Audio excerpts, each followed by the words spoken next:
Assalamualaikum warahmatullahi wabarakatuh. Perkenalkan, nama saya Zulia Rizka Maulani dari kelas 6B Ekonomi Syariah semester 6. Di sini saya akan menjelaskan sedikit tentang laporan bisnis dari PT Sumber Alvaria Trijaya, yakni perusahaan yang mengelola Alfamart. Beberapa hal yang akan saya bahas yakni ada profil perusahaan, lalu aspek pasar dan pemasaran, yang ketiga ada struktur organisasi, yang keempat ada aspek operasional, dan yang terakhir ada aspek keuangan. Yang pertama yakni profil perusahaan. Nah, Alfamart ini didirikan pada tanggal 22 Februari tahun 1989 oleh dua orang, yakni yang pertama ada Joko Susanto dan yang kedua ada MH Sampurno, yang berkantor pusat di Jalan Jalur Sutra Barat, Kavling 9, Alam Sutra, Kota Tangerang, Provinsi Banten, yang memiliki jumlah cabang yakni 16.000 gerai di tahun 2021. Nah, Alfamart ini memiliki anak usaha yakni PT Midi Utama Indonesia, PT Sumber Lidah Lestari Alfamart Retail Asia, PT Sumber Trijaya Lestari, PT Sumber Wahana Sejahtera, dan PT Global Loyal Indonesia. Produk yang ditawarkan oleh perusahaan ini yakni yang pertama ada roti, yang kedua tisu, kapas, lalu makanan ringan, air minum dalam bentuk kemasan. Nah, yang kedua ada visi, misi, dan budaya perusahaan. Visi dari Alfamart sendiri yakni menjadi jaringan distribusi retail terkemuka yang dimiliki oleh masyarakat luas, berorientasi kepada pemberdayaan pengusaha kecil, lalu memenuhi kebutuhan dan harapan konsumen, serta mampu bersaing secara global. Lalu yang kedua ada misi Alfamart, yakni memberikan kepuasan kepada pelanggan, lalu selalu menjadi yang terbaik dalam segala hal yang dilakukan dan selalu menegakkan tingkah laku. Dan yang ketiga itu ada ikut berpartisipasi dalam pembangunan negara dengan menumbuhkan kembangkan jiwa wira swasta dan kemitraan usaha. Lalu yang keempat ada membangun organisasi global yang terpercaya. Nah, yang selanjutnya yakni budaya kerja Alfamart, yakni integritas yang tinggi, lalu inovasi untuk memajukan perkembangan Alfamart ini menjadi yang lebih baik, lalu kualitas dan produktivitas yang tertinggi, lalu kerjasama tim yang kompeten, lalu kepuasan pelanggan melalui standar pelayanan yang tertinggi. Nah, Alfamart juga memiliki moto dalam mendirikan usahanya, yakni belanja puas, harga pas. Nah, selanjutnya yakni logo dan maskot dari Alfamart. Logo Alfamart yang melambangkan dua garis merah dan kuning ini memiliki arti yakni penegasan tentang Alfamart itu sendiri. Lalu warna biru yang berarti tentang dikatakan memiliki makna kesetiaan dan ketekunan pada karyawan, lalu akan selalu memberikan kesetiaannya kepada pelanggannya. Lalu warna merah itu memiliki arti bahwa Alfamart itu punya keberanian dan juga keinginan kuat. Lalu warna kuning ini memiliki arti kejayaan, yang artinya Alfamart itu punya keinginan kuat untuk terus berjaya dalam persaingan di bidang yang dijalankan.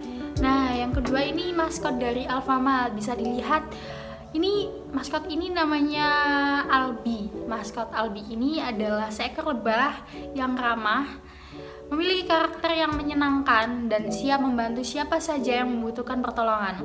Albi ini melambangkan karyawan Alfamart yang siap membantu pelanggan dengan ketulusan untuk melayani. Lalu Albi ini mengedepankan kehidupan dan tujuan kolektif, menghindari konflik, dan selalu tanggap akan pertumbuhan yang ada di sekelilingnya.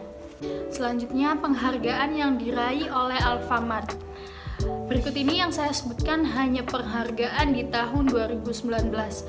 Adapun penghargaan lain di tahun sebelumnya dan tahun sekarang ini yang diraih oleh Alfamart. Misalnya merek teratas pada tahun 2019, Alfamart dinobatkan menjadi top brand merek teratas. Lalu yang kedua ada penghargaan laporan keuangan tahunan perusahaan dari Kementerian Perdagangan Republik Indonesia. Lalu yang ketiga ada Korkom Team of the Year tahun 2019 dari SWA. Lalu yang keempat ada penghargaan wajib pajak dari Kanwid DPJ Provinsi Banten. Lalu yang kelima ada brand top 50 most valuable brand Indonesia. Lalu yang terakhir ada penghargaan atas upaya kesempatan kerja untuk disabilitas dari Kementerian Tenaga Kerja Republik Indonesia. Lalu bab 2 yang akan membahas tentang aspek pasar dan pemasaran dari Alfamart. Yang pertama ada target pasar lah. Target pasar Alfamart ini dapat dikelompokkan menjadi 3 perspektif, yaitu geografis, demografis, dan psikologis.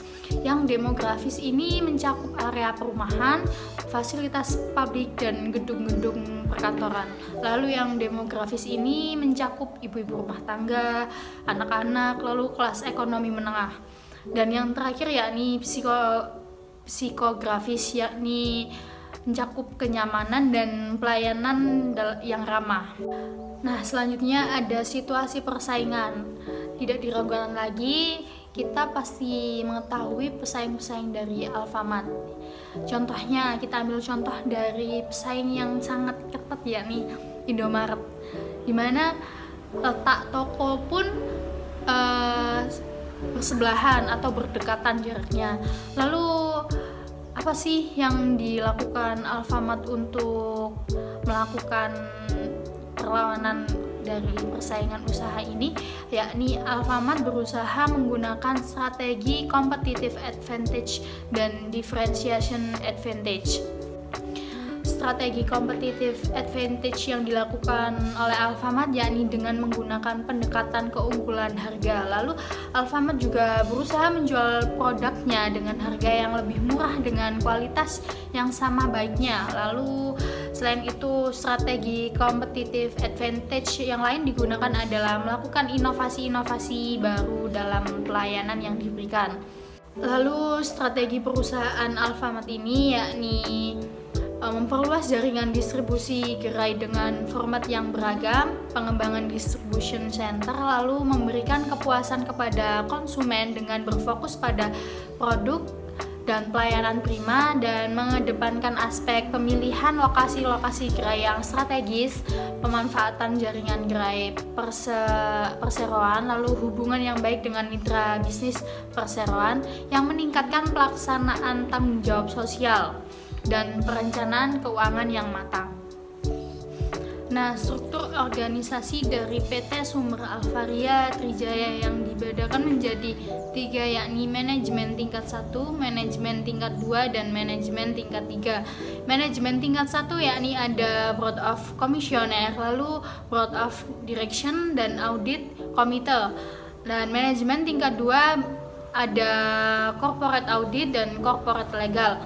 Yang manajemen tingkat 3 berisi tentang operasional, marketing, merchandise, lalu property development, lalu ada IT. Nah, ada struktur organisasi dari Alfamart sendiri, yakni ada yang pertama kepala toko, lalu di bawahnya lagi ada wakil kepala toko, ada merchandiser, kasir, dan pramuniaga. Nah, ada aspek operasional yang meliputi jam buka dan jam tutup dari Alfamart. Alfamart ini buka selama 24 jam, tapi sebelum itu waktu pandemi kemarin Alfamart hanya buka di jam 6 pagi sampai jam 10 malam. Tapi kembali lagi sekarang menjadi 24 jam, berbeda dengan pesaingnya yang hanya buka sampai jam 10 malam. Lalu Alfamart juga menyediakan layanan online melalui AlfaGift dengan cara kita mendownload aplikasi dan mendaftarkan diri ke aplikasi tersebut. Berikut adalah produk dan promosi yang ditawarkan oleh Alfamart. Ya, yang pertama ada jenis produk yang dijual oleh Alfamart, yakni ada makanan instan, makanan kaleng, makanan beku, lalu ada buah dan bahan masakan, tisu dan kapas, donat, snack, lalu coklat dan permen. Lalu Alfamart juga menjual minuman dan es krim, sarapan, ada make up dan deterjen untuk kebutuhan sehari-hari. Nah, yang sudah saya jelaskan tadi, Alfamart menyediakan member Alfamart, yakni sebutan untuk para pelanggan setia dari Alfamart.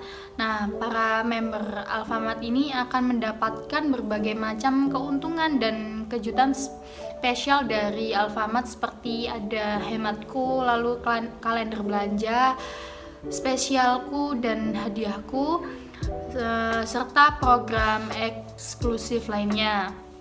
Member Alfamart ini adalah pelanggan yang memiliki dan bergabung dalam keanggotaan kartu Aku, lalu kartu Akad Flash dan kartu Aku BNI.